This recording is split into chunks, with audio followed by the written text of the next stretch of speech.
Buenas noches, en este lunes de inicio de semana y con la que ya veremos algunas formaciones de carnaval compitiendo para alzarse con los galardones de la fiesta. Ya estamos en febrero y el carnaval se comienza a notar.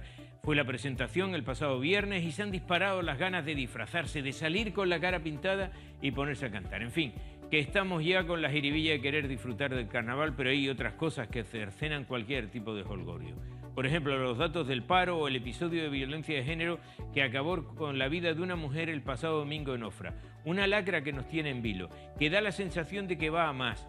En este caso, incluso la mujer asesinada mantenía una relación sentimental con su presunto asesino, que era su sobrino, y había sido asistida 2 veces por malos tratos. La primera en 2014, cuando lo denunció por una agresión, pero sin revelar la relación entre ambos, y por la que se le impuso una orden de alejamiento de 1 año por violencia doméstica. Sentencia que se fijó así porque la mujer no contó lo de la relación. Posteriormente, el año pasado, se produjo otro hecho cuando acudió a un hospital con lesiones que atribuyó a su pareja, aunque posteriormente ante la Guardia Civil no quiso presentar denuncia. Y ese es el principal problema, que muchas de las mujeres atacadas por estos elementos que confunden el amor con la posesión creen que la agresión es un momento de arrebato y no un comportamiento que hay que cortar de raíz. Poner los remedios necesarios para que no haya una próxima vez, ni con ella ni con otra, y que este tipo de gente tienen que ser aislados antes de que el dolor alcance a otras personas del círculo familiar. Y la sociedad se ve además impotente y con la única arma de condenar los hechos o de hacer concentraciones. Hay que acabar con estas maneras de entender las relaciones y hay que enseñar más lo que significa la palabra respeto. Solo así iremos ganando batallas y eliminando lamentos. Hoy ha sido el día en el que Pedro Sánchez ha reconocido a Juan Guaidó como presidente encargado de Venezuela para que convoque unas elecciones libres y democráticas. Tras Sánchez han hecho lo mismo los gobiernos de Portugal, Alemania, Francia e Inglaterra. Además, desde estos países ha comenzado a estudiarse la posibilidad de imponer sanciones al gobierno de Maduro y al mismo tiempo se está barajando la posibilidad de un plan de ayudas a la población, que en este momento está carente de lo más necesario. Las relaciones entre Venezuela y España han entrado en un difícil devenir. Por un lado, al reconocer como presidente a Guaidó, se le otorga la posibilidad de que este nombre, por ejemplo, a un nuevo embajador en España, pero al mismo tiempo el que está nombrado por Maduro, no se le puede echar porque el suelo de la embajada es venezolano y tampoco entrará allí otros que ellos no quieran. Pero es que al mismo tiempo ellos harán lo mismo con el embajador y nuestros compatriotas allí en suelo venezolano. Como verán, lo del reconocimiento no es ni tan fácil ni tan obvio como algunos pretenden, y menos después de oír anoche a Maduro en La Sexta cuando le pidió a Pedro Sánchez que no hiciera lo que hizo esta mañana a las 9, ni a Guaidó que siguiera con esa senda de la rebeldía. Y mientras el pueblo sigue en la calle, la economía parada, las expropiaciones a la orden del día y la inflación haciendo imposible una economía en la que ni produciendo petróleo logran frenarla. Pobre país y pobre gente, que parece que lo siguiente que podrían encontrarse es con una guerra civil. Solución maligna que algunos están propiciando, armando incluso a ciertos sectores de aquella sociedad en la que los valores cada vez valen menos y las bravuconadas cada vez más. Y luego hemos tenido hoy los datos del paro, los primeros del 2019, y en los que ha salido que el número de parados se incrementó en Canarias en 2.404 personas, lo que conlleva un crecimiento del 1,16% con respecto a diciembre de 2018, por lo que se sitúa, fíjese, la tasa de desempleados en Canarias tenemos 209.419 desempleados, es decir, no bajamos de esa cifra mítica de las 200.000 personas sin empleo.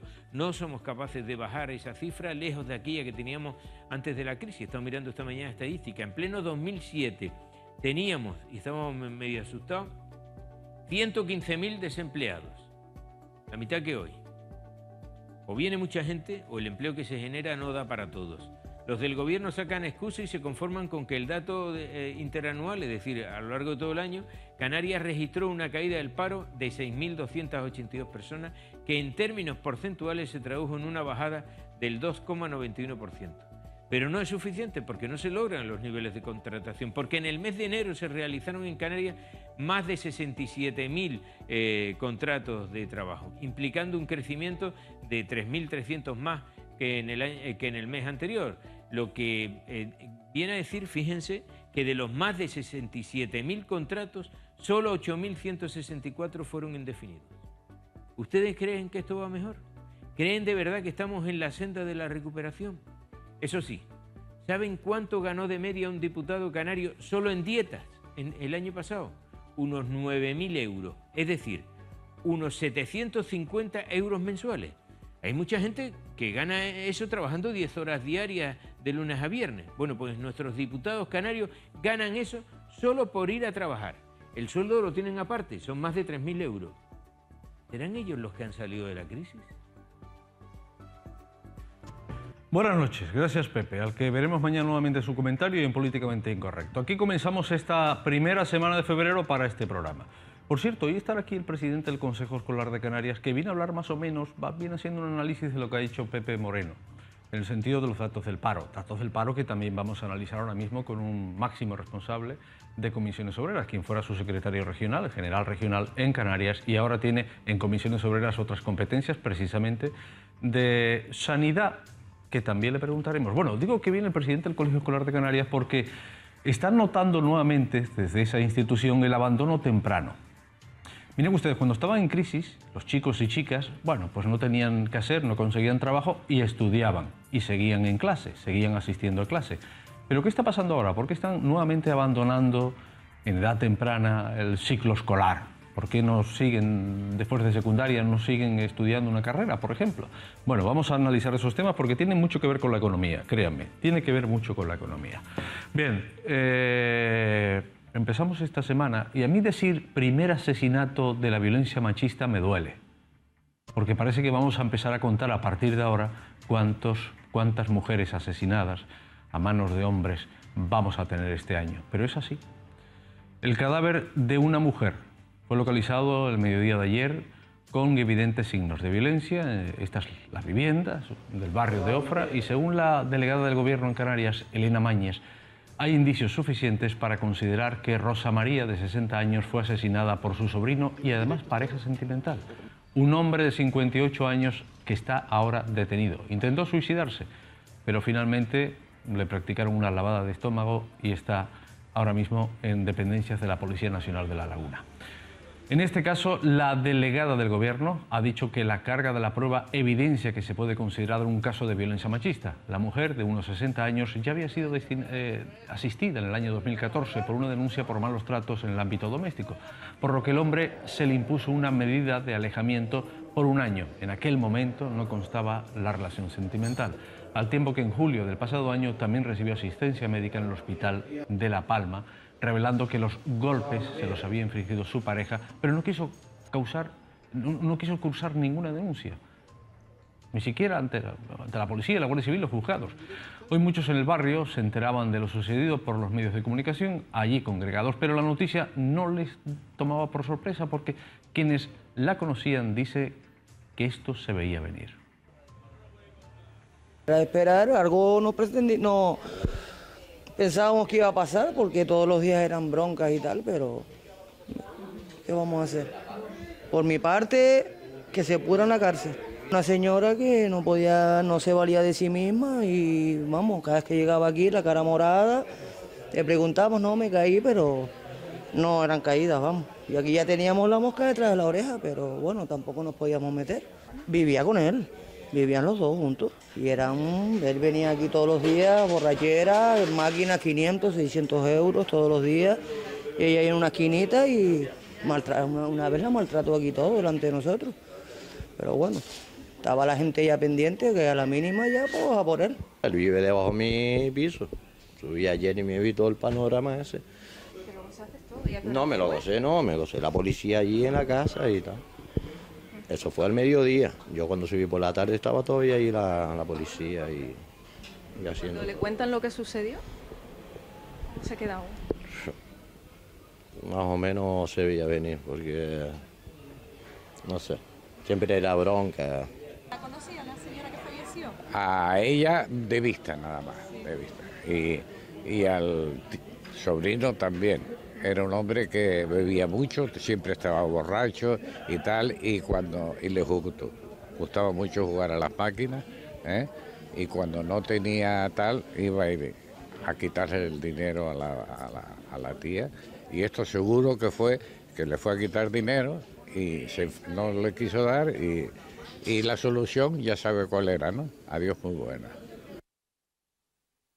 queremos trasladar las condolencias, el Gobierno de Canarias quiere trasladar las condolencias a la familia de las víctimas, de esta víctima, y lo que queremos es seguir rechazando nuestra más profunda repulsa a los actos de violencia de género y seguir avanzando en una sociedad que sea mucho más igualitaria, más justa y sobre todo que rechace la violencia y todas aquellas medidas que desde las administraciones públicas podemos poner en marcha para que no ocurran situaciones tan dramáticas como la que ocurría ayer. Hemos vuelto a ver minutos de silencio fuera del ayuntamiento, fuera del cabildo, fuera de la subdelegación del gobierno, de la delegación, de las sedes de la presidencia del gobierno. Y me sorprende estas declaraciones que acabo de escuchar con ustedes, la de los vecinos. Todo el mundo sabía que pasaba algo, es más, lo veían. Curioso. ¿Denunció a alguien? Ella no denunció. ¿Denunció una vez? ¿Denunció a alguien? ¿Tomamos partida los que vemos esas cosas? ¿Tomamos partida? ¿Nos preocupamos? Le decimos a la mujer, ¿y usted qué le pasa? Le echo una mano. Vamos a la Guardia Civil. Vamos al Ayuntamiento, Asuntos Sociales. Me sorprenden esas declaraciones. El alcalde de Tacoronte, Álvaro Dávila, ha solicitado este lunes una reunión urgente. Ya verán ustedes que este programa está llenito de sucesos, con el subdelegado del Gobierno en Santa Cruz de Tenerife, con Javier Plata, para reforzar los servicios de la Guardia Civil en el municipio, donde hoy se ha producido un atraco aquí, en esta sucursal bancaria. Se trata de la sucursal de Caja 7, en la zona de la estación, en pleno centro del pueblo. Faltaba poco para cerrar a la atención al público cuando un individuo armado, según algunos testigos, entró en la caja y a punta de pistola obligó a los 3 empleados a meterse en una de las habitaciones del local. Al parecer, el montante de lo que se llevó pudiera ascender a unos 20.000 euros. Se le busca ahora mismo.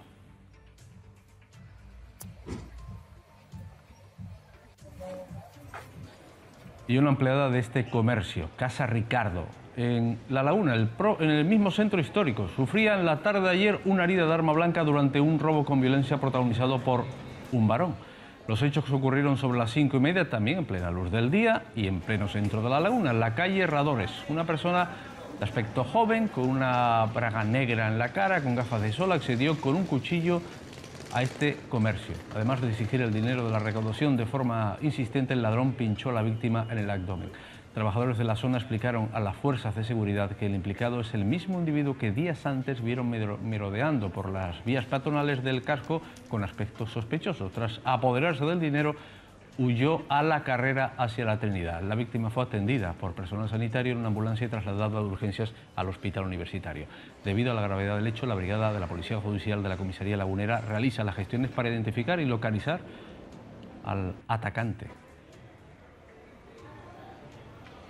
Ser la misma persona que agredió a esta chica no me agredió a mí físicamente, pero sí es verdad que nos atracó aquí en tienda.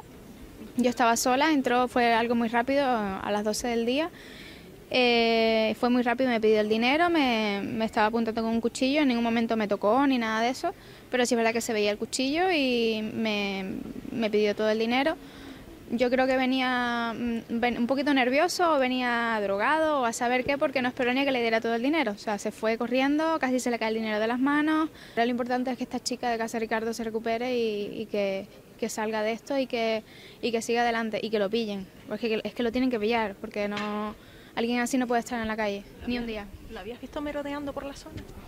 Me dicen los comercios de la zona que sí, incluso los clientes que han visto a alguien raro y tal, pero es que o se ha sabido esconder muy bien, porque es que nadie le pone cara.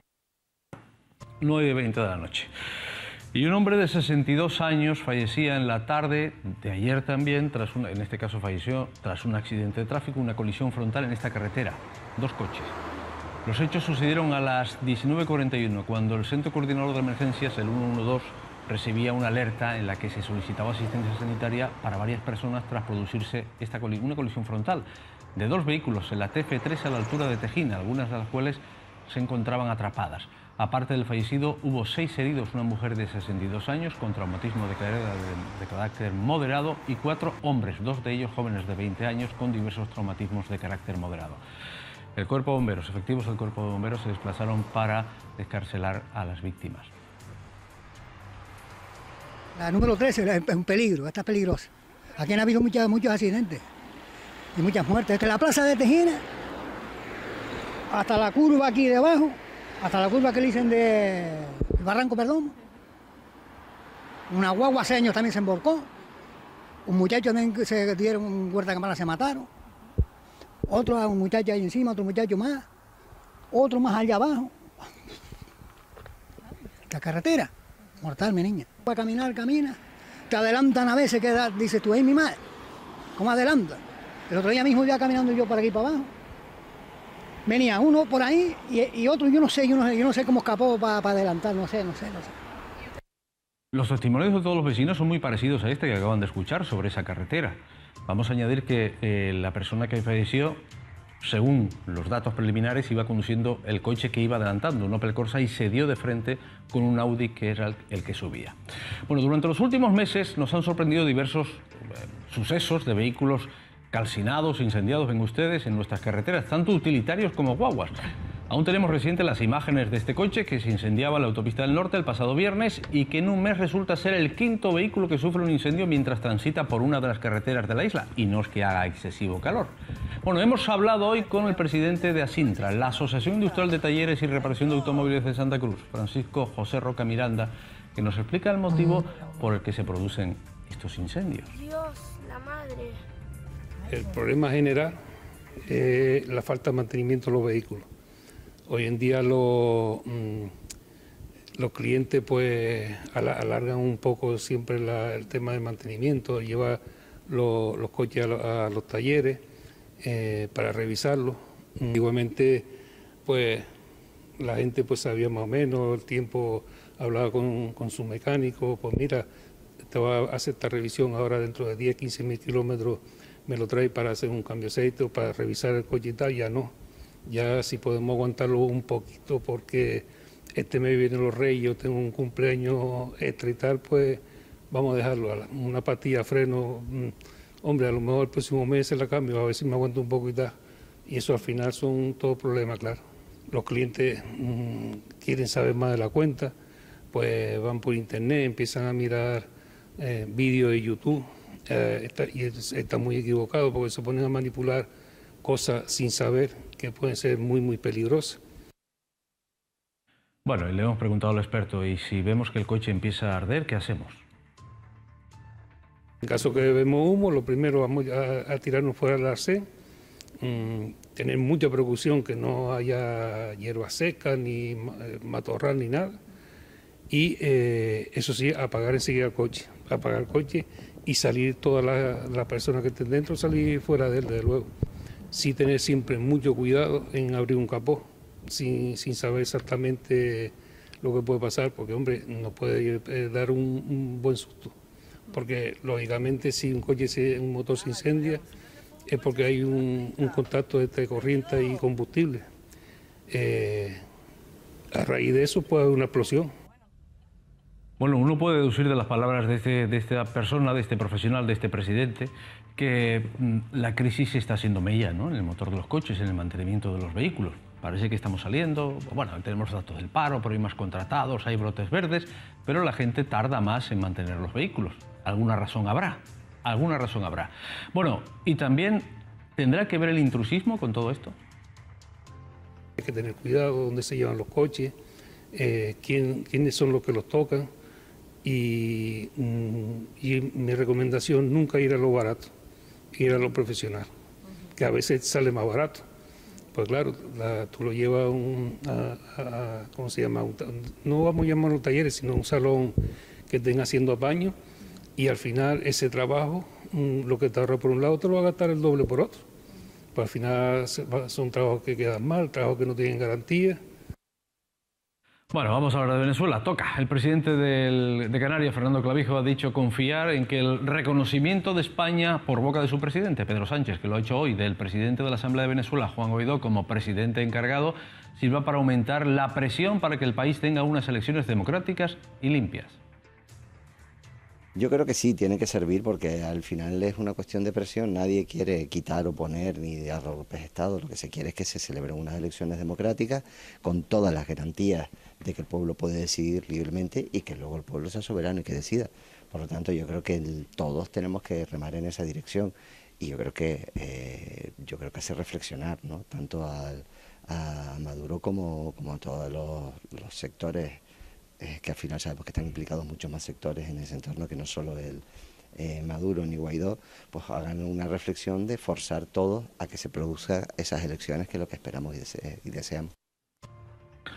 Estas son imágenes de archivo, pero nos sirven para hablarles de que, como ya adelantamos el jueves, el Gobierno de Canarias ha firmado por fin esta tarde el contrato con el Banco Santander para comprar por 24.890 euros las 358 viviendas del barrio de Añasa, con lo que evita que sean adquiridas por el fondo buitre, según ha informado precisamente Fernando Clavijo, quien aseguró que la negociación del precio fue muy dura para llegar a un precio razonable.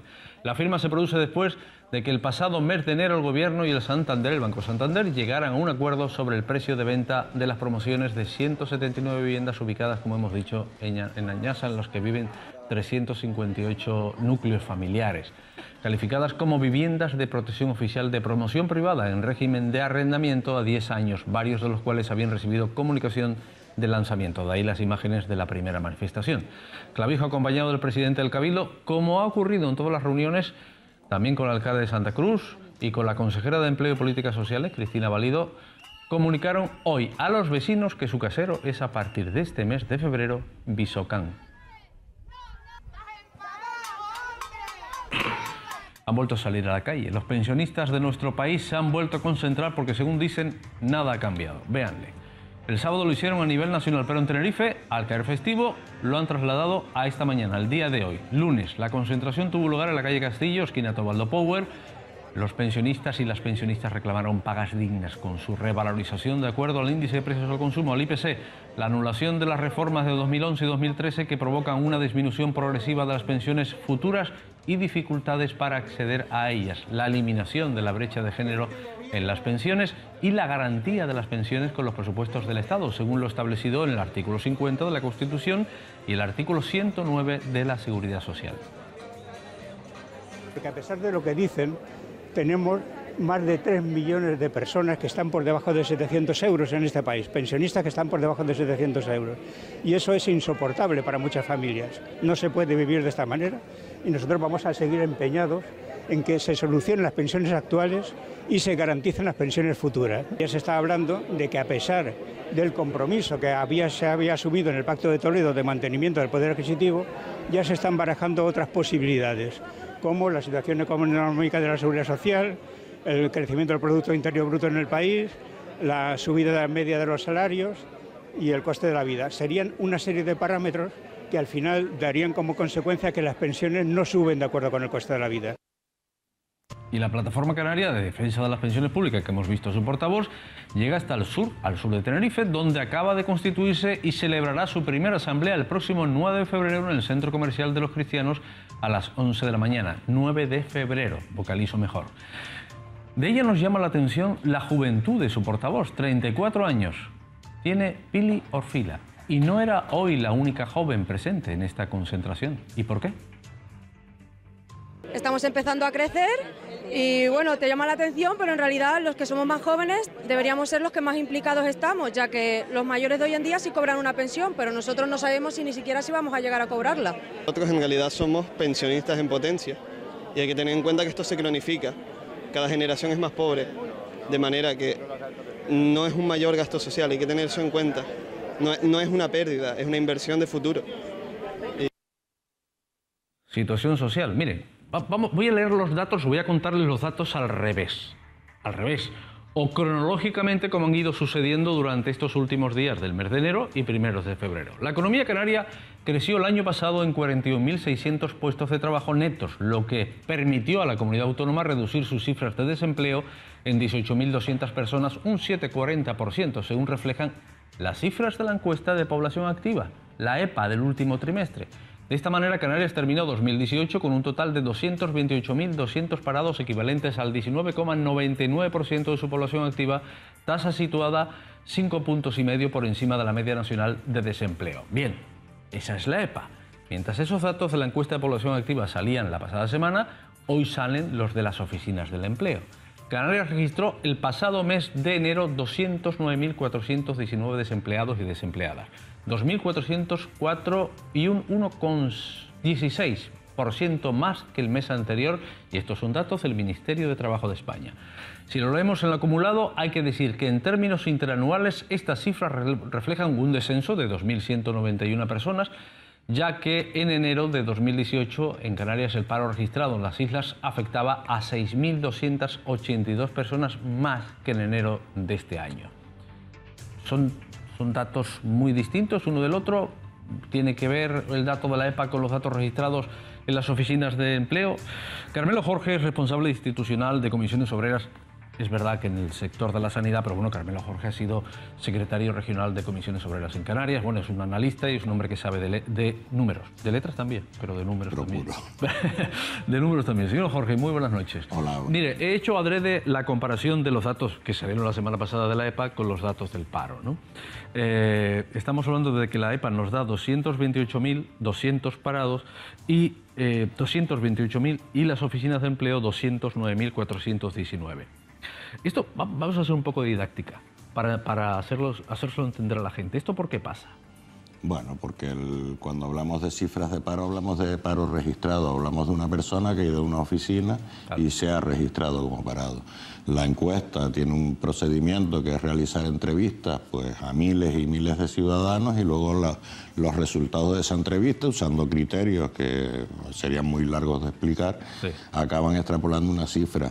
Lo comúnmente aceptado es que la encuesta de población activa da una referencia bastante más real, porque, por ejemplo, la persona que se desanima y deja de buscar empleo y ya no tiene derecho a prestación, pues no tiene ningún incentivo para ir renovando su registro como parado pues cada 6 meses. O sea, comparando estos dos datos, uno llega a la conclusión de que efectivamente el dato de la EPA es más de fiar, ¿no? Porque si hay 209.000, algo más de 209.000 casi, sí, 209.419 apuntados en el INEM, y hay más en la encuesta, 228.000 en la encuesta de población activa, que al final les pregunta cuál es su situación, lo que viene a decir es que efectivamente corrobora eso de que la gente se desanima y no se apunta en las oficinas del empleo. Claro, es bastante más sencillo de entender que hay parados que no se registran que gente que esté registrada y no se ha parado. Ya. O sea, lo normal es que las cifras de la encuesta den por encima del paro registrado.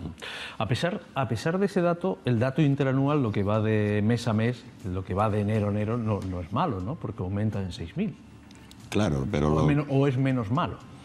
Sí, lo que viene a reflejar la encuesta es que la economía española y la canaria que forma parte de ella, aunque la nuestra con distintos matices, porque fundamentalmente nuestra época de sector alto en el turismo no coincide con el resto del Estado, pero lo que viene a demostrar es que se genera empleo de una manera absolutamente precaria y si no corregimos la situación, pues ya veremos como todos los años tendremos creación de empleo en los primeros meses de verano y justo antes de la Navidad y luego grandes procesos de destrucción de empleo en septiembre y en el mes de enero, ¿no?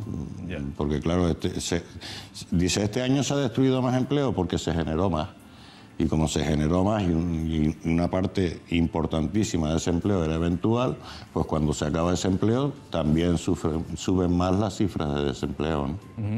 El Gobierno de Canarias sostiene que el archipiélago se consolida como una de las regiones que más empleo crea, con las cifras de enero, pese a que muestra que los parados aumentaron un 1,6%. Además, el responsable del Gobierno de Canarias del Servicio Canario de Empleo, Sergio Alonso, dice que bueno, que esto es una cuestión coyuntural. Lo que ha pasado ahora es coyuntural. ¿Usted de acuerdo? Sí. Eso es lo que me está diciendo. Claro, el problema es que siempre es coyuntural y cuando siempre es coyuntural deja de ser coyuntural, ¿eh? Lo coyuntural es lo que pasa de vez en cuando. Hombre, claro. Claro, y lo que pasa es que esta coyuntura la tenemos repetida todos los años, ¿no? Entonces, bueno, pues yo creo que lo que viene a indicar es lo que algunos llevamos diciendo mucho tiempo, que es verdad que se está creando empleo, pero en peores condiciones salariales, en peores condiciones de trabajo y además en situación bastante más precaria, más inestable. La gente no puede desarrollar un proyecto de vida con este tipo de empleo. Ya. Oiga, yo he escuchado a algunos analistas esta mañana diciendo que gracias a la reforma laboral no tenemos más paro. Bueno. Que algo es algo. Sí, bueno. Pero es un mantra que llevo escuchando yo unos meses. Sí, vamos a ver, miren, si usted tiene una cafetería y en esa cafetería entran 30 personas en una hora, usted necesita un camarero porque si no los va a atender con retraso y se le van a ir a la cafetería de al lado. Claro. Si en vez de esos 30 vienen 5, usted los atiende solo y no necesita empleo. Y la modalidad de contrato que pueda haber en la legislación es lo que menos influye. En el empleo influye la actividad económica y las necesidades. Y yo creo que las necesidades se están cubriendo, pero se están cubriendo con empleos que en condiciones normales deberían ser contratos de duración indeterminada. ¿Qué se está haciendo? ¿Qué hizo la reforma laboral? Desequilibrar de tal manera el mercado laboral que lo único que ha conseguido es hacer crecer la precariedad, que más trabajadores roten por el mismo puesto de trabajo. Claro, ¿eso se le puede llamar crear empleo? Eso es repartir el empleo existente entre más personas, pero no crear más empleo. Es lo que ha facilitado la reforma laboral. ¿Eso conduce a un modelo productivo? Bueno, pues ahí estamos viendo las consecuencias, ¿no? Ya. Veo que coincide usted, por ejemplo, con el secretario general de la UGT, Pepe Álvarez, que ha estado hoy en Gran Canaria y que dice que estos datos hay que cogerlos con mucha prudencia, pero viene a decir que me parece que la situación del empleo en nuestro país no es consecuencia de las decisiones políticas del gobierno, no es consecuencia de los últimos meses, es consecuencia de un mal que tiene este país, que tiene que cambiar el sistema productivo. Sí, coincido básicamente con él. El problema, si nos dedicamos a actividades de concentración de mano de obra poco productiva, poco formada y por lo tanto con bajos salarios, pues tendremos una economía que la recaudación de las administraciones públicas será insuficiente, será menor, viviremos permanentemente en el recorte y estamos apostando por ser una sociedad más pobre. Si apostamos por un desarrollo, pues por ejemplo, el sector industrial, de los casi 100.000 empleos que se destruyeron en España en enero, destruyó 1.200, apenas aporta el 1%. ¿Por qué? Pues porque el empleo que se genera en ese sector es bastante más estable, tiene bastante mejor cualificación y por lo tanto bastante mejor retribución salarial. Miren, estaban hablando antes del sistema de pensiones. El sistema de pensiones de este país funciona bajo un axioma que es el que lo ha traído hasta aquí, que es que cada generación tiene mejores empleos y por lo tanto mejores salarios que la generación anterior. Eso hasta nuestra generación se ha cumplido taxativamente. Yo vivo mejor que mis padres y mis padres vivieron mejor que mis abuelos. En esta generación hemos roto ese axioma y si no conseguimos recuperar una sociedad donde haya mejores empleos y mejores retribuciones que la nuestra, pues lógicamente nuestras pensiones estarán siempre permanentemente en crisis, porque de lo que se trata, se habla mucho de la presión demográfica, pero claro, yo intento exponerlo así, ¿quién tiene más productividad? ¿Quién consigue mejores resultados? 10 personas arando un campo o un tractor. El tractor, evidentemente. Bueno, pues si llenamos la economía española de tractores, de I+D, de valor añadido, de empleos bien cualificados, el sistema de pensiones estará a salvo. Si seguimos insistiendo en la misma vía de contratos precarios, de salarios, no, el escándalo que se ha montado porque se ha puesto el salario mínimo interprofesional en una cantidad de dinero que es lo imprescindible para cubrir las necesidades básicas y el escándalo que se ha montado, ¿no? Bueno, pues si seguimos apostando por esa vía, ese es el gran problema de la seguridad social en España. El modelo productivo, la escasa retribución salarial y la precariedad en el empleo. Claro, calculemos, nos hablan de la demografía y de la crisis económica y de los problemas de la seguridad social.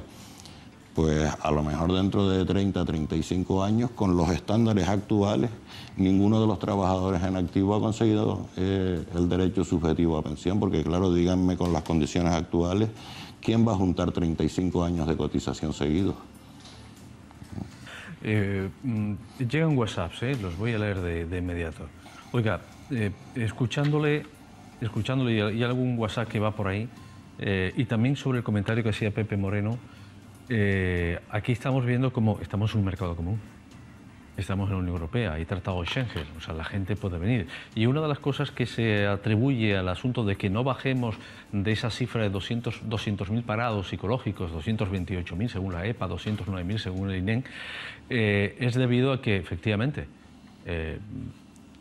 ingresa más gente en ese perfil laboral, tienen 18 años, ya pueden empezar a trabajar, han salido de estudiar, pero tenemos una competencia clara, que es que hay una rotación de ciudadanos comunitarios. ¿Ustedes detectan eso? Bueno. ¿Detectan que los hoteles, por ejemplo, emplean más a extranjeros? Porque están más preparados, por ejemplo, para la recepción. Y entonces, claro, ya no empleas a un local, y cuando hablo de un local no me refiero solo a un isleño, hablo de un español. Pregunto. Bien, vamos a ver. Porque esa es una cosa que nos dicen. En un marco de Unión Europea, sí, pues por ejemplo también la gente dice que hay muchos venezolanos en Canarias. Sí. Pues seguramente habrá más canarios en Venezuela. O sea, vivimos en un mundo en el que la gente se mueve libremente y donde si no somos capaces de preparar adecuadamente a la gente para el trabajo, pues lógicamente viene gente y ocupa los puestos de trabajo.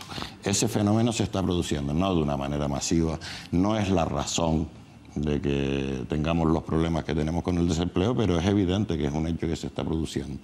Y ojo con lo que voy a decir. Si no somos capaces de mover eso, sí que llegaremos a la extraña situación donde tendremos parados de larguísima duración, parados estructurales, que viven ya permanentemente en el paro, y a la vez estaremos importando mano de obra para ocupar puestos de trabajo, porque esta gente no tendrá la capacitación suficiente para ocuparlo. En el sector turístico, por ejemplo, en los próximos 10 años, 5 o 10 años, pues es impensable que la gente ocupe puestos de trabajo sin dominar por lo menos el inglés aparte del español, ¿no? Bien, pues esas cosas o nos vamos preparando desde ahora, cuando llegue el momento volveremos a los lamentos y cuando tenemos posibilidades de sobra para estar más que preparados para ese tipo de competencia. Porque además estamos hablando de puestos de nivel intermedio. Pues claro, si estuviésemos hablando del astrofísico y de que tienen que venir doctores en física, pues a lo mejor resulta que no tenemos la suficiente, pero para eso sí, de sobra. Oiga, miramos constantemente al turismo, ¿no? Todo va muy bien. El otro día estuvo aquí el viceconsejero y hablamos de los datos del paro del turismo y cómo es capaz de absorber algo. Yo tengo los datos de datos de empleo y afiliación de la Seguridad Social, paro registrado en las Islas Canarias, son datos de Turespaña, en el que nos viene a decir, por ejemplo, diciembre de 2018, ¿no? Estamos hablando de los ocupados en Canarias, que eran 810.000, casi, sí, 810.180, y el sector de la hostelería había absorbido 153.000 empleos, 153.894 para decirlo todo. Si lo comparamos con noviembre del 17 o con diciembre del 17, eran casi 3.000 puestos de trabajo más, 2.786. ¿Puede absorber más el sector turístico que eso? 2.786, 3.000 personas en Canarias es gente.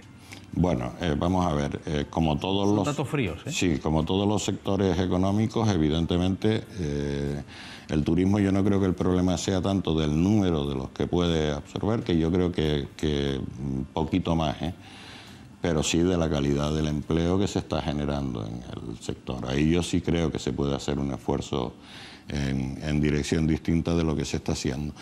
Pero yo soy de la opinión de que no podemos basar solo en el sector turístico, tenemos que empezar a mirar otro tipo de actividades económicas. Promotur, perdón, dije solo Tour, Promotur, siempre me lío. Los datos son de Promotur. Y el primer esfuerzo que en mi opinión se debe hacer está en el terreno de la educación. Difícilmente haremos cosas nuevas si no tenemos gente que sepa hacer cosas nuevas. Ya. Y ahí se requiere un enorme esfuerzo, pero yo no creo, francamente, que debamos seguir apostando exclusivamente a la cesta del turismo, todas las apuestas de futuro. El turismo juega un papel esencial en Canarias y en el sector turístico también cabe hacer innovación y hacer aportaciones y hacer las cosas de manera distinta. Pero no podemos responsabilizar exclusivamente a ese sector ni vivir permanentemente pendiente de ese sector. Es el nuevo monocultivo de la economía. Pero, señor Jorge, ustedes son observadores, llevan media vida observando cuáles son los movimientos laborales y profesionales en esta sociedad y dónde puede haber nichos de mercado, ¿no? Porque es verdad que tenemos casi el monocultivo del turismo, porque va bien, las cifras van bien, todo... la mayoría de la gente pasa por ahí, la mayoría de la gente tanto como más de 150.000 personas, ¿no? ¿Y dónde hay la industria? ¿Dónde la sacamos? ¿Dónde sacamos la industria aquí? Sí, por ejemplo, creo. que siempre miramos la industria, ¿no? Porque yo el otro día le pregunté al presidente Asinca que dónde sacamos nuevos nichos de negocio. Y, por ejemplo, me habló del reciclado. Pero bueno, fue una cosa que me contestó en un momento determinado. No sé si lo tenía meditado. Efectivamente, por ejemplo, el reciclado, que en Canarias es una cuestión esencial, porque lo que no hagamos reciclando lo haremos ocupando espacios del que ya sabemos todos al precio que está el metro cuadrado en Canarias, ¿no? Las energías alternativas, y yo no hablo solo de generar la energía por medios de energías limpias. Hablo de la capacidad que tenemos en Canarias para colocarnos en la vanguardia tecnológica y del conocimiento de ese sector. Mire, los alemanes se financian la investigación solar en Argelia, porque claro, en Alemania no hay quien haga investigación solar. Nosotros no necesitamos ir a Argelia. No estoy hablando solo de las placas, estoy hablando de las universidades canarias poniendo en marcha proyectos en esa dirección. Estoy hablando, mire, los dos principales problemas que tiene ahora la energía solar es uno, que para abastecer una ciudad como Santa Cruz, pues prácticamente habría que llenar la isla de placas, porque la relación entre el tamaño de la placa y la energía que... Y dos, los mecanismos de almacenamiento para que los días que no haya sol... ¿Por qué no estamos investigando eso?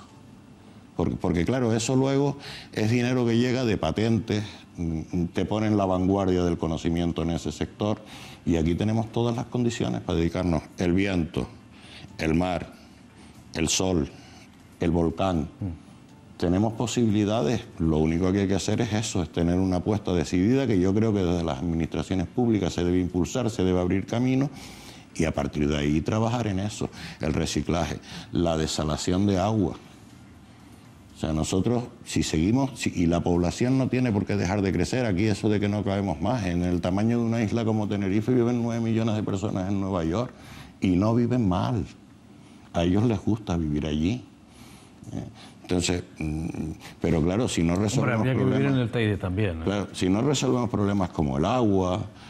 pues lógicamente ese tipo de cosas no se pueden ni plantear. Yo sí creo que tenemos futuro en el sector del transporte, pero claro, eso requiere no que nos dediquemos a ser cambulloneros o a descargar, a estivar barcos. Eso requiere que nos coloquemos en la... Entonces hay que hacer una reflexión, una perspectiva de lo que ha pasado en esta sociedad durante los últimos 30 o 40 años, ¿no? O sea, ¿por qué no hemos preparado esta sociedad como es debido? Cierto es que tenemos 2 buenas universidades, pero no todo el mundo sale de la universidad, ¿eh? Cierto es que hemos tenido una formación profesional, no sé, también es verdad que no todos los jóvenes son iguales, ¿no? Y no todos los segmentos de la sociedad son iguales, pero hay algunas capas sociales que te desmoronan porque no tienen expectativa, porque están aburridos. Tanta poca expectativa tienen que incluso no saben que tienen derecho a votar. Sí, por ejemplo. Y los de esa generación... O que no sirven para... Y los de esa generación que tienen expectativas normalmente acaban en el extranjero, buscándose la vida, porque aquí no se puede. Efectivamente. Entonces... Y yo sí creo que tenemos que hacer esa reflexión. Vamos a ver, porque... Pero el presidente del Gobierno de Canarias tiene un consejo asesor. ¿Dónde están los sindicatos? ¿Dónde están los empresarios? Sí, lo que pasa es que... ¿Y usted ha ido a algún consejo asesor? Sí, él y los presidentes tienen la manía de asesorar más a los asesores que de dejarse asesorar. Los consejos asesores, el presidente normalmente oye poco, habla mucho y oye poco. Es interesante eso. Pero yo no creo además que sea un problema solo del gobierno, es un problema de toda la sociedad. Miren, aquí vivimos años de abundancia. Aquí vivimos años donde yo recuerdo que el señor Aznar ponía a España como modelo de crecimiento para toda Europa. Vivíamos creciendo en base a una burbuja. Y toda la abundancia que hubo la despilfarramos. No la usamos en el sentido que debíamos. Es verdad que tenemos 2 buenas universidades. También es verdad que tenemos índices de formación profesional, de matriculación en formación profesional, que están muy por debajo del resto de los países de nuestro entorno. Aquí todos queremos que nuestros hijos sean universitarios.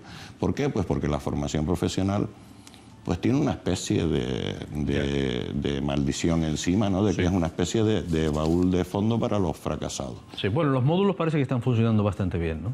Claro, afortunadamente parece que la cosa... con carrera universitaria que se va a hacer los módulos. Claro, afortunadamente parece que se va empezando a entender que un país no se sustenta, que la universidad es una especie de cúspide, pero que un país se sustenta en las capacidades de millones y millones de personas que se forman en sus sistemas de formación profesional. Un mecánico en Alemania no tiene nada que envidiar ni retributivamente ni socialmente pues a un médico, ¿por qué? Porque es una persona prestigiada. Claro, eso en este país no lo tenemos. Y luego hay cuestiones ideológicas que forman parte de esta crisis. En este país, durante años, al que pagaba sus impuestos, cumplía con sus obligaciones, le teníamos un nombre, pringadillo. Y en este país el paradigma era cuanto más rico te hicieras y menos te hubiese costado lograrlo, mejor, ¿no? Miren, con esos paradigmas, con ese desprecio del valor del trabajo, del esfuerzo, no se construye una sociedad racional. Y yo creo que hoy, entre otras cosas, estamos pagando el coste de todo eso. Voy a leer algunos mensajes. Este mensaje viene a raíz, seguramente, de lo que hablamos de los coches que se han quemado por la falta de mantenimiento, según los profesionales. Dice, yo no tengo dinero para comprar un coche nuevo, no de segunda mano, al estar parado y no tener derecho a una paga del INEM. Bueno, ya, estas realidades son abundantes, ¿no? Tranquilo que les daremos empleo a los que son de fuera y los de la tierra solo contaremos para votar. Ya hemos hablado de ese asunto. Tranquilo. A ver, buenas noches. Cada vez más máquinas que no pagan impuestos ni hacen huelga, ni contratos basura. Así nos va, peor nos irá. Bueno, la revolución industrial siempre ha estado ahí, ¿no? Sí, bueno, hay literatura suficiente. Cuando llegaron las máquinas hubo revueltas de campesinos. En este oficio han llegado muchas máquinas. Que estimaban que, bueno, miren, el progreso es inevitable y además es positivo para la humanidad. Lo que hay que hacer es adaptar las condiciones sociales. Por eso esa teoría de que el mercado se regula solo, de que, bueno, que desde mi punto de vista es más un dogma de fe que una teoría económica, no sirve, porque es que el mercado también está en permanente evolución. Miren el conflicto que tenemos con los taxis, ¿no? Pues ¿por qué? Pues porque llega una forma nueva de hacerse con el mercado. Claro, se nos cuela como economía colaborativa, y la economía colaborativa resulta que está en manos de fondos buitres, cuya residencia está en las islas del Canal Británico con absoluta exención de impuestos, ¿no? Claro, bueno, pues esas cosas son las que hay que vivir permanentemente regular. Pero oponerse a que haya empresas que se dediquen a eso, lo que hay que hacer es regularlas, porque eso es tan disparatado como que los trabajadores de correos se propusiesen prohibir los emails, ¿no? Los no subvencionados de más de 35 años lo tenemos muy complicado para empezar a trabajar. 35 años es una persona muy joven. Sí, el problema es que si todos vamos a competir por los mismos empleos y por el mismo tipo de empleo, pues se hace más difícil conseguir empleo. Eso en los países normales se consigue dando distintos tipos de formación, encauzando a la gente hacia distintos sectores económicos, pero aquí solo tenemos el andamio y la bandeja, ¿no? ¿No será que el sueldo de uno de fuera es inferior a uno de la isla? Yo creo que se equivoca.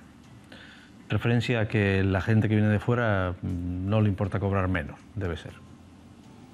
Bueno, algún caso habrá, pero yo no me imagino un trabajador británico emigrando a Tenerife a cobrar menos de lo que cobraba. Claro.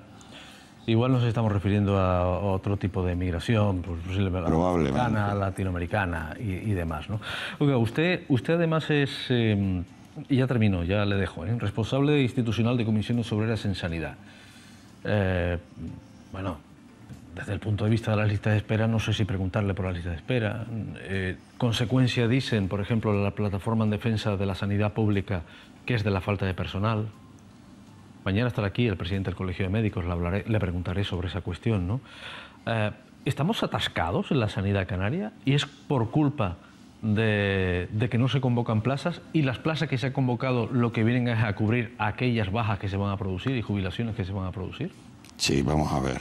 Para ver ese problema con perspectiva, vamos a ver. Tenemos efectivamente la sanidad, no en Canarias, en todo el Estado, pero en Canarias especialmente, ya venía arrastrando problemas, digamos que estructurales de antiguo. Luego llegó la crisis y aquello de perro flaco todos son pulgas, ¿no?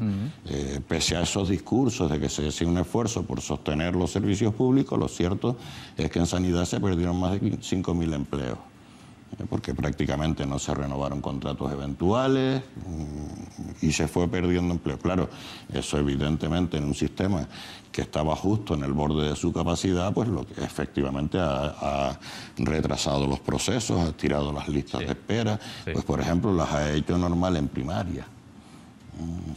Con el pretexto de la cita previa, pues ahora te dan cita para dentro de 2 o 3 días. Bien, porque una lista de espera por un servicio, por una prueba diagnóstica, en esa figuran ciudadanos, ciudadanas que ya han sido vistos por el médico y mínimamente diagnosticados. Pero en una lista de espera en atención primaria nadie ha visto a ese ciudadano. No está diagnosticado, no se sabe lo que tiene y está todavía sin ser atendido. Yo creo que esas cosas son producto de eso. Claro, se vuelven a implementar los recursos y volvemos a recuperar ritmo y se anuncia como un gran éxito volver a los datos de los tiempos de espera que se tenían antes del principio de la crisis. Pero es que ya eran excesivos. Mire, el tiempo de espera es con lo que pagamos el sistema, las deficiencias del sistema sanitario. Si no es igual en todos los puntos, se está trastornando la equidad. Las listas de espera no son solo un problema administrativo, son un problema de equidad en el acceso al sistema. Mire, usted, llega uno a pensar, de verdad, llega uno a pensar mal, ¿no? Mal en el sentido, bueno, no solamente lo pienso yo, igual lo pienso porque me lo han dicho muchas veces, ¿no? Dices, es que no sabes si al final todo depende de un gran plan, ¿no? Aquel gran plan que había que hubo mucho tiempo, ustedes lo sufrieron, los sindicatos son los malos, ¿no? Son los malvados. Había que decirle a parte de la sociedad o la sociedad quién era el culpable o buscar un chivo expiatorio, ¿no? Que había un culpable. Y no recuerdo quién lo decía, no sé si era Chomsky, ¿no? Que venía a decir que, bueno, una de las grandes estrategias es decir que el servicio público es malo, para que al final se beneficie el servicio público, el servicio privado con el dinero del servicio público, ¿no? O sea, vamos a pagar 2 veces. Y uno llega a pensar que dice, no puede ser que no se arregle lo de las listas de espera, porque lo de las listas de espera te dicen los profesionales, y cito nuevamente, por ejemplo, las plataformas como Defensa de la Sanidad Pública, de que lo que hay que hacer es un plan de prevención de una puñetera vez como es debido. Porque si tú tienes una sociedad sana, ocupará menos camas, irá menos al médico y necesitará menos al médico. Pero si al final tienes una sociedad crónica, lo que tenemos es un sinfín de listas de espera porque necesitarán ir al médico. Sí. No sé si entiende... Sí, no es tan simple porque por ejemplo, también decíamos lo mismo cuando... Espero que no lo sea, si no lo hubieran resuelto ya. Cuando estábamos implementando el modelo de atención primaria, decía que cuando detectásemos antes las enfermedades, el sistema horario de hospitalización, lo que hicimos fue encontrar un montón de enfermedades que antes no se diagnosticaban. Sí, claro. Bueno, bien, o sea... Las cribas, sí. No es tan sencillo, pero sí va por ahí la solución. Es evidente que cada vez que se generan, por ejemplo, las deficiencias en las listas de espera, lo que han llevado es que 8 millones de ciudadanos de este país tengan una póliza de aseguramiento privado. Vale. Y quien venga a cargarse el sistema público no vendrá con el discurso de que generamos un sistema privado y el que no se lo pueda pagar que se muera, porque eso saben que no vende. El que sostenga ese discurso no gana nunca unas elecciones. Pero claro, vendrán con el discurso de la libertad. Que el ciudadano decida si paga los impuestos que correspondan al sistema sanitario o paga una póliza de aseguramiento privado. El día que en este país haya 2 sistemas sanitarios, uno para la gente con capacidad adquisitiva y otros para los que no la tienen, ya le digo yo que el de la gente que no tenga capacidad adquisitiva será muy malo. O sea, por ahí viene el peligro, en mi opinión, de los enemigos del sistema público, porque además asegurar a la gente de entre 30 y 50 años con muy poquito coste farmacéutico y alto nivel adquisitivo es un negocio muy rentable. O sea, aquí lo que le quita rentabilidad a la sanidad es la gente de más de 60 años y los niños que también tienen una propensión a gastar demasiado. Bueno, pero no es tan de un plumazo, no es tan fácil, pero sí es evidente que si no se hace una inversión y un plan de choque contra las listas de espera, no lo conseguiremos. De todas formas, y acabo ya, las listas de espera en un sistema sanitario gratuito son inevitables. ya alguna vez creo que lo he dicho incluso aquí, si los Ferrari fueran gratis, la lista de espera para tener un Ferrari sería de 20 años. Y eso la Ferrari lo arregla subiendo el precio. Y se arregló la lista de espera. Eso en el sistema sanitario no se puede hacer. Y aquí viene la siguiente pregunta. Entonces, ¿por qué no tenemos expertos en gestión de listas de espera? ¿Dónde están? ¿Dónde están nuestros estudios científicos sobre listas de espera? Las propuestas administrativas para organizar las listas de espera. Porque lo que no se puede hacer es no trabajarlas. Hombre, yo confío en que esos expertos estén en la Consejería de Sanidad. Nos dan ruedas de prensa con datos y estadísticas en el Parlamento. Con datos que se recaban de una estadística, pero eso luego hay que analizarlo, hay que proponer soluciones. Y eso es trabajo y estudio y ver cómo lo hacen los demás y ver cómo se hace en otros países del mundo. De eso no tenemos ni uno. Algún voluntario, yo no digo que no haya un grupo de profesionales que alguna vez, pero trabajo planificado, metódico, sistemático sobre eso no existe. Carmelo Jorge, lo dejo aquí, gracias, buenas noches. Un placer. Buenas noches. Con el presidente del Consejo Escolar de Canarias hablo de inmediato. Mire usted, ¿por dónde? Hablando del abandono escolar, ¿no?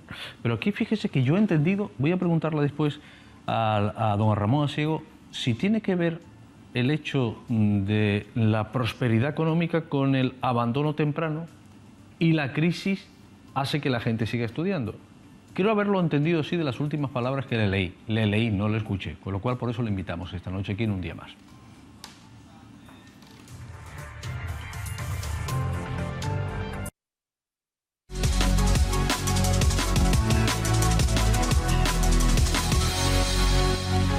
Vanessa Luz Ravelo, mar y tierra. El Gobierno de Canarias continúa con los encuentros para la redacción de las directrices de ordenación del suelo agrario.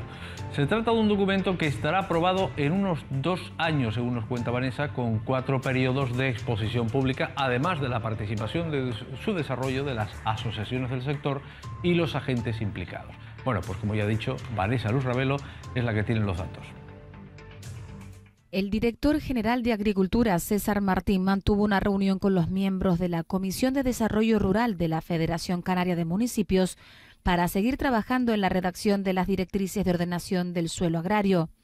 Texto que tiene como objetivo definir los criterios de clasificación y categorización de los suelos agrarios de Canarias e impulsar su uso.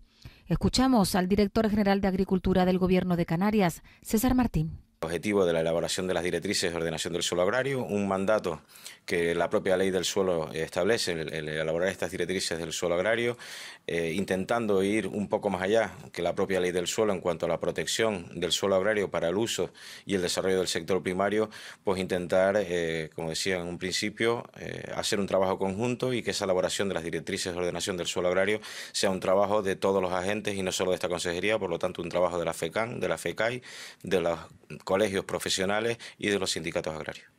El archipiélago cuenta con una superficie agraria útil de unas 140.000 hectáreas, lo que supone un 18,75% de la superficie de las islas.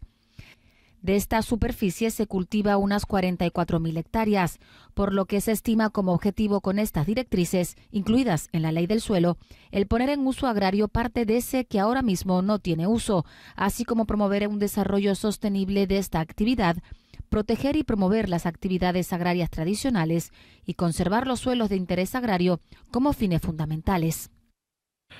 Bueno, voy a ponerme derecho, voy a recibir a otra autoridad. Ramón Asiego de Mendoza es el presidente del Consejo Escolar de Canarias. Gracias por estar aquí. Yo creo que es la tercera vez que pasa por este programa en esta temporada, no, con esta y las anteriores. Esta es la primera vez en esta temporada, creo. Bueno, este año seguro que sí. Sí, este pero año yo seguro creo que que sería la tercera. Creo. Bueno, mire, fíjese usted, el programa se me ha tornado así, ¿eh? No pretendía que fuera un programa sobre el tema de datos económicos puramente, aunque hemos estado hablando del paro, hemos estado hablando... pero ahí a mí me ha llamado poderosamente la atención sobre el tema de que el Consejo Escolar pide que se analice el alza de la tasa de abandono de los estudios. Yo leyendo esta información suya, insisto que son palabras escritas, ¿no? Que usted habrá dicho, o se dice que ha dicho. Yo he entendido que saliendo de la crisis, mejor pujanza económica, los chicos y chicas abandonan antes los estudios. A crisis, bueno, pues no tenían nada que hacer y seguían estudiando, se seguían preparando, ¿no? Incluso hablamos antes con Carmelo Jorge sobre los famosos módulos, que muchos incluso estudiantes universitarios, oye, que habían terminado una carrera y no tenían salida, pues hacían un módulo, ¿no? ¿Esto es así? ¿Yo he entendido bien de sus palabras? Bueno, podría interpretarse así. Es decir, si nos ceñimos a los datos, efectivamente, antes de la crisis, es decir, 2007, 2008, la tasa abandono escolar temprano, conceptuemos bien de qué se trata. Sí. Esa población de 16 años, es decir, termina la enseñanza obligatoria y no sigue estudiando. Entonces, en ese periodo en Canarias llegó a prácticamente al 35%. Una interpretación efectivamente la que tú señalas, es decir, se iba prácticamente a las puertas de los colegios a ofrecer un trabajo sin cualificación, peón. Comienza la crisis, esa demanda laboral no existe y el dato positivo es que educación acoge a ese alumnado y ese alumnado se forma y se reduce de ese 35%, 34% creo que era, a el 2016. Incluso estamos ligeramente por debajo de la media del Estado, creo que era 17,5 y el Estado 18, una cosa de ese tipo. 20,9 se sitúa el año pasado. 20,9, el dato que conocemos la semana pasada. Sí, pero bueno, que estamos un poquito lejos de lo de la Unión Europea, que nos pide un 15%, ¿no? Sí, no, y el dato, lo que nos preocupa es que en el 2016 estamos por debajo de la media nacional, en este caso buen dato, y ahora ha habido un repunte. Si seguimos con la lógica esta, ¿qué es lo que está? Habría que estudiar esos datos, habría que estudiarlo, pero una de las razones, ¿qué pasa? Que se está volviendo a demandar una mano de obra sin cualificar. Ya. Claro, sería, eso es lo que hay que estudiar. Claro, y eso sería grave, ¿no? Es decir, yo creo que en la entrevista muy interesante que mantuvieron antes lo decían claro, es decir, Canarias, para salir de una situación, digamos, una situación más próspera, no podemos, tirar de un trabajador sin cualificación, sino habría que realmente darle posibilidades de que ese trabajador cualificado pudiera aportar a la sociedad esa cualificación que tiene. Ya. Aquí hay mucha gente que oye cualificado y cree que es un trabajador universitario. Estamos hablando de cualificación de todo tipo. Exactamente, no. Que sepa lo que está haciendo, esté preparada. Estamos hablando de que termine la enseñanza obligatoria, porque la enseñanza obligatoria es que tienes que estar. Claro. Es decir, de ahí no estamos hablando del abandono, estamos hablando de... Una cosa es el abandono, una cosa es el absentismo, que teniendo que ir a clase no acude, y otra cosa es el abandono escolar temprano. Sí, pero para lo primero hay herramientas. Sí. Vale. Y además, ahí entran los servicios sociales, digamos, en estrecha colaboración, los servicios sociales de los ayuntamientos, es decir, una relación ayuntamiento-escuela. Lo que estamos hablando es, ¿tiene incentivo el joven para formarse? Porque esa formación le va a permitir ofrecer a la sociedad esta formación. Es decir, hay un tejido económico, industrial en Canarias que demande esto. Yo no estoy diciendo que al trabajador lo vayan a buscar a su casa. Es decir, probablemente también aquí en Canarias se está siguiendo mucho el modelo de formación profesional del País Vasco. Sí, es verdad. Y el País Vasco... ¿Se ha copiado ahí? Sí, y el País Vasco, si nosotros tenemos el abandono escolar temprano, ahora ha subido a 20%, en el País Vasco está por debajo de la media europea. Porque el compromiso de España era llegar al 15%, pero el de la Unión Europea era el 10%. El País Vasco ya está por debajo de esa media. Pero hasta donde yo sé, porque digamos, al País Vasco se le invita con frecuencia en el tema de la formación profesional, en la formación profesional se mantiene, digamos, una actitud muy proactiva. Es decir, al alumno que se está formando, una de las partes fundamentales es que presente ese proyecto de nicho de trabajo, de posibilidad, y haya un acompañamiento para que ese proyecto lo pueda convertir en empresa.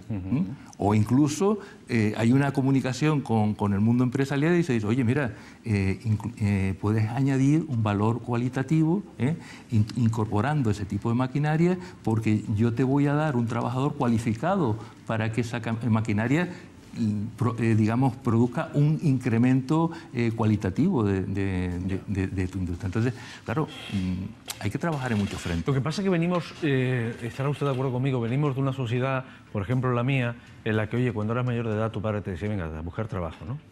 Y eso ha quedado ahí. Y claro, estamos hablando de abandonos escolares de chicos y chicas de 18 y hasta de 24 años. Y tú dices, no, con 24 años, claro, lo que tiene que hacer esta persona es buscarse ya la vida y empezar a trabajar. No, pues estamos en edad de prepararse. Estamos en edad de una cualificación. Claro, y además es que, vamos, las sociedades desarrolladas cada vez son más exigentes. De esas edades estamos hablando, a pesar de que alguno de ustedes se sorprenda, de esas edades estamos hablando. De esas edades, bueno, pero vamos a ver, los datos son los datos, es decir, las cifras de paro en la población juvenil son muy altas, pero están estrechamente relacionadas con su nivel de cualificación. Claro. A menor nivel de cualificación, menor posibilidad de acceder al mercado del trabajo. Claro, ¿tú qué sabes hacer, no? Tú qué sabes hacer, tú que ofreces, y además, no solo eso, es decir, no que ofrezcas para que la empresa te contrate, que también, y por supuesto, sino tienes el estímulo, el apoyo para que tú tengas ese potencial de emprendeduría y tú ofreces determinados tipos de servicios. Esa es otra cosa. Claro, cosas pero que están estrechamente interrelacionadas. Yeah. Entonces, claro, y estamos hablando de la formación profesional, que es de lo que estaban antes comentando, que digamos en España y en Canarias ya ha cambiado mucho, pero era una enseñanza de segundo o de tercer nivel. Sí. Ese modelo... El que iba a FP... El que iba a FP es porque, digamos, fracasaba en lo otro. Sí. De cualquier caso, es decir, FP, tengan en cuenta que tenemos 3 niveles. FP básica, FP media y FP superior. Sí. La FP básica está dentro del sistema obligatorio y sería más bien una medida casi más de atención a la diversidad. La FP media ya es una oferta no obligatoria, optativa, que te da un nivel de cualificación en medio, que es normalmente el nivel que se pide por ahí. Y habría que estar en ese, digamos, diálogo a ver si realmente estamos formando en lo que hay, digamos, esa demanda. Ustedes son el Consejo Escolar de Canarias, ¿no? Con lo cual, como yo le decía antes a Carmelo Jorge, como los sindicatos, bueno, son observadores, tienen toda la experiencia acumulada para ver por dónde han ido las cosas y por dónde van las corrientes. Y bueno, son efectivamente eso, ¿no? Observadores. Y como Consejo Escolar de Canarias, pues su propio nombre lo indica, ¿no? ¿Ustedes son escuchados por el Gobierno de Canarias? ¿O es una fábrica de ideas y de conclusiones de los sectores? No, vamos, de los padres, yo quiero... En Canario están los padres, los sindicatos, los profesionales, en fin, el gobierno... No, el Consejo Escolar de Canarias es un órgano de participación de la comunidad educativa y de la comunidad social. Y por tanto, como bien señala, está, digamos, los sectores más propiamente que forman parte de la comunidad educativa, profesorado, padres, alumnado, pública, privada, pero después hay una representación importante de, digamos, la comunidad social, porque están los ayuntamientos, están los cabildos, están las cámaras de comercio, están los sindicatos, pero no por representación del profesorado, sino como propia organización. Entonces, claro, es digamos, un órgano de participación muy plural, que abordamos un tema que nos preocupa a todos, que es la formación de nuestros hijos, de nuestros alumnos, de nuestros jóvenes conciudadanos. Entonces, si un grupo tan diverso nos ponemos de acuerdo, pues yo creo que es la formación de una sociedad, ¿no? Es decir, la sociedad que queremos. Exactamente. La sociedad que queremos, la sociedad que soñamos, para nosotros, para nuestros hijos y para nuestros nietos. ¿Para eso hay que hacer prospecciones a largo plazo? Sí, no, y además yo estaba oyendo la entrevista que hacías anteriormente, me pareció muy interesante, y estamos donde estamos en el siglo XXI, que curiosamente el compañero anterior decía, ¿no? Esa garantía anterior, yo estoy mejor que mis padres que mi abuelo. Hoy no tenemos esa certeza, pero el desarrollo biotecnológico debería permitirlo. Hoy más que nunca tenemos posibilidades inmensas, pero también tenemos amenazas como nunca jamás habíamos tenido. Entonces, cada vez en esta sociedad y el tema de la participación nos lo tenemos que tomar muy serio, porque si no decidimos nosotros, ¿quién vamos a decidir? Es decir, hoy en día tenemos las posibilidades que tenemos de desarrollo tecnológico y lo vemos como una amenaza porque los puestos de las cajeras del supermercado se automatizan y lo que pasa es que echamos a esta gente a la calle. Ya. Entonces, claro, tiene que haber una sociedad formada y una sociedad con capacidad de participar y de decidir, porque... Claro, sí, esta es la revolución industrial de ahora, pero antes eran los robots en las fábricas, ¿no? Antes había unos señores apretando tornillos y ahora ya no hace falta que aprieten tornillos, soldando, ya no hace falta que haya soldadores. Pero que eso repercuta en la calidad, en la calidad de los ciudadanos. Claro, claro. Tendría que repercutir. Claro. Y no tenemos esa garantía. Claro. Esa es la paradoja, es decir, la paradoja de la sociedad actual del siglo XXI y la educación está en este juego, es que tenemos posibilidades como nunca, pero también tenemos amenazas que no han existido en ningún otro momento. ¿Alguien podría decir que los profesionales, por ejemplo, mire, aquí hay una noticia del 16 de enero de 2019 sobre unas preguntas que le hace el Partido Socialista a la Consejería de Educación sobre los famosos eSports. Recordará usted el debate, ¿no? Vamos a meter los juegos, los ciberjuegos en el colegio, las competiciones entre colegios y demás. El gobierno decía que sí y los sectores educativos decían que no, entre ellos el Consejo Escolar.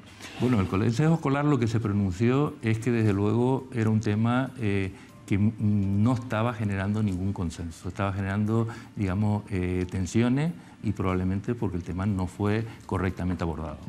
De hecho, el Consejo Escolar de Canarias... ¿Eso no es parte del desarrollo al final? ¿No era parte del desarrollo de los críos meter...? Si se hace bien, sí. De hecho, nosotros lo que sí hemos aprobado ahora en el pleno que tuvimos en diciembre es un informe que llamamos, y vamos a hacer una publicación, que es la competencia digital en la escuela canaria, un reto del presente. Eso sí nos parece importante, meterlo en ese contexto, ¿no? Es decir, las tecnologías te da una serie de posibilidades, pero hay que saberlo utilizar. Y hay que saberlo utilizar para el desarrollo de las personas. Yo creo que esa tecnología de la que estamos hablando ha permeado directamente en las aulas, desde la pizarra digital, desde las tablets, desde el trabajo con el teléfono móvil en determinadas cosas. Claro, hay una herramienta ahí, enseñarle a los críos que el teléfono móvil vale que sirve para hablar, pero no solamente para estar en Facebook, se pueden hacer cosas maravillosas y aprender cosas maravillosas con ella, ¿no? Pero esa tecnología, no sé si nos referimos a esa, ha permeado suavemente, me da la sensación de que ha permeado y ha entrado en los centros escolares, algunos más capacitados, otros menos, pero ha ido entrando y los chicos se van familiarizando, porque si al fin y al cabo estás en casa usando una herramienta, pues no pasa nada, ¿no?, si la usas en clase. Sí, yo creo que esa es la idea. Es decir, no verla como una amenaza, sino como un recurso. Es decir, por ejemplo, lo que señala de los teléfonos móviles. Y bueno, y hay países como Francia que se han pronunciado prohibir los teléfonos móviles. Bueno, si no sabemos qué hacer con los teléfonos móviles, me parece muy bien. Pero si sabemos hacer los teléfonos móviles, hoy en día es un ordenador portátil. Entonces, claro, si lo sabemos usar, oye, bienvenido. Digo el teléfono móvil como la No, pero vamos, el teléfono móvil es el que tiene hoy en día prácticamente la totalidad. Pero digo, esto ha permeado, lo que quería decir, esto ha permeado así, de forma civilina, poco a poco, ha ido entrando y bueno, se ha mimetizado con el escolar. Sí, pero yo creo que no se está, digamos, rentabilizando suficientemente como herramienta didáctica. Y además también otra cosa que creo que estarás tú totalmente de acuerdo. No por usar tecnología estamos haciendo innovación educativa. No, claro.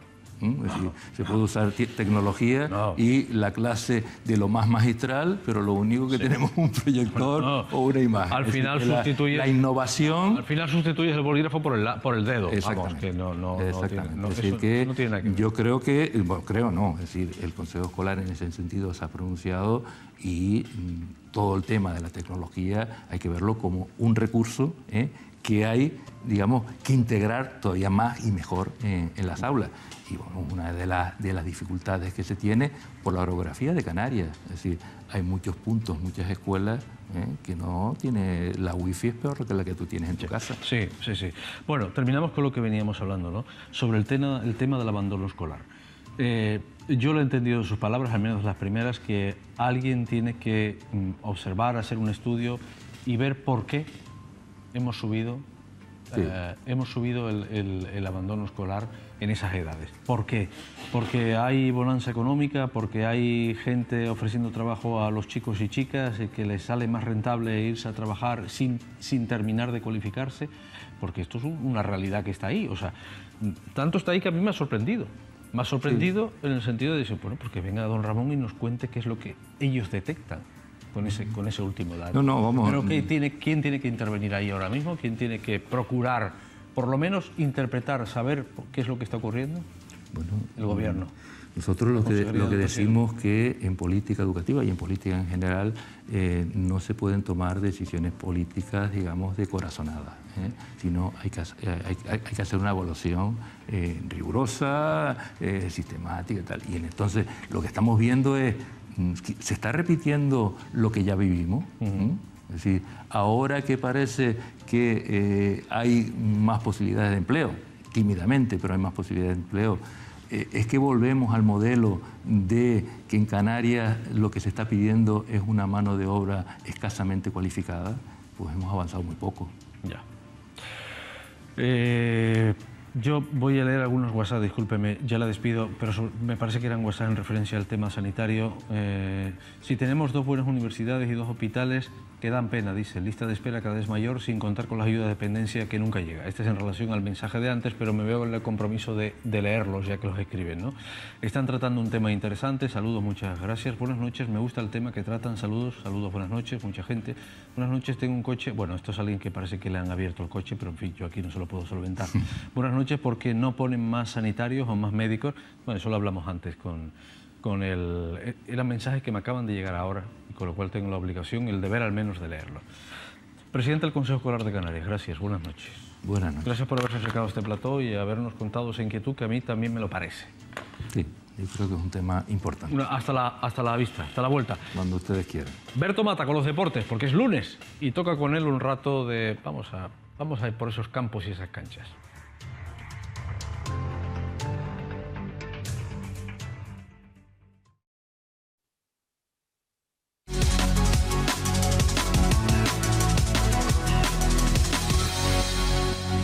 Se acabó. Tal como dice Berto Mata, en un instante vamos a ver la primera del periódico El Día. También les invito a ver la información meteorológica con Vanessa Luz Ravelo, pero antes, las imágenes de la jornada. El Gobierno de Canarias ha firmado, son las de esta tarde, un contrato con el Banco Santander para comprar por 24.890.000 euros las 358 viviendas del barrio de Añasa aquí, con lo que evita que sean adquiridas por un fondo buitre, según palabras del propio Fernando Clavijo. Ha dicho que ha sido una negociación muy dura para llegar a un precio razonable. La firma se produce después de que el pasado mes de enero, recordarán, el Gobierno y el Banco Santander llegaran a un acuerdo sobre el precio de venta de estas promociones de 179 viviendas ubicadas en Santa Cruz, de 358 núcleos familiares calificados como viviendas de protección oficial de promoción privada en régimen de arrendamiento. 10 años, varios de los cuales habían recibido comunicación de lanzamiento. Los vecinos, Fernando Clavijo, acompañado del presidente del Cabildo, Carlos Alonso, del alcalde de Santa Cruz, José Manuel Bermúdez, y de la consejera de Empleo y Políticas Sociales, Cristina Valido, comunicaban esta tarde a los vecinos que su casero es a partir de este mes de febrero Visocan, la empresa pública de promoción de viviendas protegidas de Canarias. Después del acto, Clavijo se dirigía así a los asistentes, a los propietarios, a los arrendatarios. Era complicado, es una compra, hubo una negociación muy dura en cuanto al precio. Les puedo garantizar que el precio que se puso sobre la mesa era muy superior al que se ha firmado en el día de hoy, pero para poder llegar a un acuerdo razonable y que el interés general, en definitiva el dinero público, porque es de todos nosotros, la compra fuese a un precio razonable, tuvimos que negociar mucho y todos jugamos un papel, desde la plataforma con su presión hasta el alcalde y el presidente del Cabildo, hasta la propia consejera que se levantaba de la mesa, que se iba, que esto no, y tuvimos que negociar porque las cosas se hacen así. En definitiva, al final, como les dijimos el día que hicimos la rueda de prensa, pues quedó en 24.890.000 euros la compra de todas las viviendas. Yo imagino que también vienen aquí movidos para que les demos certeza. A nadie se le va ahora ni a quitar ni a cuestionar su contrato de alquiler. Bien, pues bien, la primera del periódico El Día. es esta, y es la fotografía elegida, precisamente la de este acto que le acabamos de narrar. Añasa recupera sus 358 viviendas sociales, con fotografía incluida. Ya en el primer titular, 10.000 empleos menos después de Navidad. En el sumario, Sanidad, no hay planes de atención psicológica para el cáncer. Canarias figura en el grupo de las 4 comunidades autónomas que carecen de un servicio de apoyo a los afectados por esta enfermedad. En Tacoronte, lo hemos contado, retiene en un banco a 3 empleados y se lleva un botín de 20.000 euros. La asesinada de Ofra había sido asistida por causa de maltratos. También lo hemos contado hoy. Venezuela, Sánchez reconoce oficialmente a Juan Guaidó como presidente. Y en el municipio de La Victoria, el ayuntamiento llama a la protesta en contra de la depuradora. Ya en balance, el TEA cierra un gran 2018 y se abre otro decenio. La esclavitud de Canarias, nota de un concierto en la conferencia. Y por último, en jornada deportiva, el Club Deportivo Tenerife, el club presenta a Isma López y Suso renueva por un año. Y Club Baloncesto Canarias, existe alternativa para la ciudad deportiva. Nos vamos hasta mañana. Vanessa nos cuenta el tiempo. Hasta el martes. Endesa patrocina este espacio. Buenas noches. El giro del viento ahora del este nos trae calima. Desde la tarde de hoy ha sido más evidente, aunque afecta más a las islas orientales. Mañana esperamos, según la Agencia Estatal de Meteorología, intervalos de nubes altas en el norte durante la primera mitad del día, con cielos despejados a partir de mediodía. Cielos despejados en el resto y la calima ya será más significativa durante la primera mitad del día en medianías orientadas al sur y sureste. Las temperaturas permanecerán con pocos cambios o en ligero descenso de las máximas y en zonas de interior. Mañana tendremos 10 horas y 58 minutos de sol. Amanecerá en Santa Cruz de Tenerife a las 7 de la mañana y 50 minutos. La puesta de sol se espera a las 6 de la tarde y 48 minutos. Y en cuanto a las mareas, en el gráfico observamos que la primera pleamar tendrá lugar a la 1 de la madrugada y 37 minutos. La siguiente a la 1 del mediodía y 57 minutos. La primera bajamar será a las 7 de la mañana y 48 minutos y la siguiente bajamar a las 7 de la tarde y 50 minutos. Y la luna estará en luna nueva. Esto es todo. Regresamos mañana con toda la información meteorológica. Que pasen ustedes una feliz noche. Endesa patrocina este espacio.